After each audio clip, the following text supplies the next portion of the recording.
अस्सलामुअलैकुम व्यूवर्स, कैसे हैं आप सब। मैं उम्मीद करता हूं सब खैरियत से होंगे। व्यूवर्स, आज के इस वीडियो में मैं रिव्यू करूंगा सेफ्ट्रान सिरप का कि सेफ्ट्रान सिरप के फ़ायदे क्या हैं, यानी सेफ्ट्रान सिरप को किन किन मसाइल या तकालीफ में यूज़ किया जा रहा होता है, तरीक़ा इस्तेमाल क्या है और इसके इस्तेमाल करने से क्या नुकसानात या साइड इफ़ेक्ट्स हो सकते हैं। ये तमाम इन्फॉर्मेशन आज की इस वीडियो में दूंगा। लेकिन डिटेल में जाने से पहले मैं गुजारिश करूंगा कि जो मेरे चैनल पे न्यू हैं वो काइंडली मेरे चैनल को सब्सक्राइब कर लें और बेल नोटिफिकेशन को ज़रूर प्रेस करें ताकि मेरी नई आने वाली इन्फॉर्मेटिव वीडियोस का नोटिफिकेशन सबसे पहले आप तक पहुंच सके। सेफ्ट्रान सिरप की अगर बेसिक इन्फॉर्मेशन की बात करें तो ये एक एंटीबायोटिक मेडिकेशन है जिसमें कोट्राइमेक्साजोल यानी ट्राइमेथोप्राइम और सल्फामेथोक्साजोल शामिल किया गया है। सेफ्ट्रान सिरप की अगर कंपनी की बात करें तो ये GSK कंपनी की ब्रांड है और अगर इसकी प्राइस और पैकिंग की बात की जाए तो ये 60 ml की पैकिंग में मार्केट में दस्तयाब है और अगर इसकी प्राइस की बात करें तो ये 62 रुपीज़ में पाकिस्तानी मार्केट में अवेलेबल है। सेफ्ट्रान प्लेन सिरप और सेफ्ट्रान DS सिरप में फ़र्क की बात करें, यानी इन दोनों में बेसिक फ़र्क क्या है, तो सेफ्ट्रान प्लेन सिरप में मेडिसन की फार्मूलेशन कम रखी गई है और इसका इस्तेमाल छोटे बच्चों जिनकी उम्र 6 हफ्ते से लेकर 12 साल तक है उनके लिए यूज़ करवाया जाता है, जबकि सेफ्ट्रान DS सिरप में मेडिसन की फार्मूलेशन डबल रखी गई है और इसका इस्तेमाल छोटे बच्चों जिनकी उम्र 6 महीने से लेकर 12 साल तक है उनके लिए यूज़ करवाया जाता है। और इसके अलावा सेफ्ट्रान DS सिरप को 12 साल से ज़्यादा उम्र के बच्चों और बड़े अफराद जो गोलियां नहीं खा सकते उनके लिए भी यूज़ करवाया जाता है। सेफ्ट्रान सिरप की अगर यूजेस या इसके बेनिफिट्स की बात की जाए तो इसका इस्तेमाल बच्चों और बड़ों में होने वाले कान और गले के इन्फेक्शन जैसे कान में पीप पड़ जाना और गले के टॉन्सिल्स वगैरह को ट्रीट करने के लिए बहुत मुफीद है।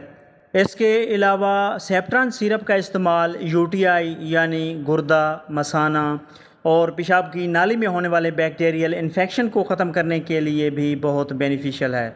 सेफ्ट्रान सिरप का इस्तेमाल फेफड़ों और छाती में इन्फेक्शन को कंट्रोल करने, आंतों में होने वाले बैक्टीरियल इन्फेक्शन की वजह से होने वाले लूज़ मोशन और डायरिया के लिए भी बहुत मुफीद है।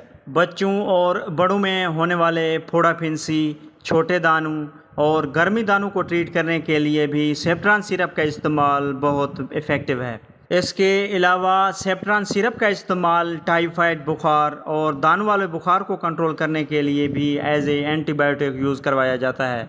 सेफ्ट्रान सिरप का इस्तेमाल तमाम किस्म के ज़ख्मों, पीप वाले ज़ख्मों और कट लगने की सूरत में बनने वाले ज़ख्मों को ट्रीट करने के लिए भी बहुत मुफीद है।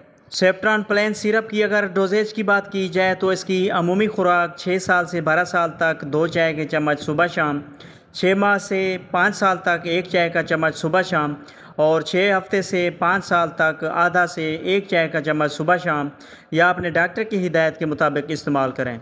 ज़्यादातर मरीज़ 5 दिन तक दवाई इस्तेमाल करने से ठीक हो जाते हैं। जब बीमारी के जरासीम बिल्कुल ठीक हो जाएं तो कम अज़ कम ठीक होने के बाद भी 2 दिन तक दवाई का इस्तेमाल जारी रखें ताकि जरासीम को मुकम्मल तौर पर ख़त्म किया जा सके।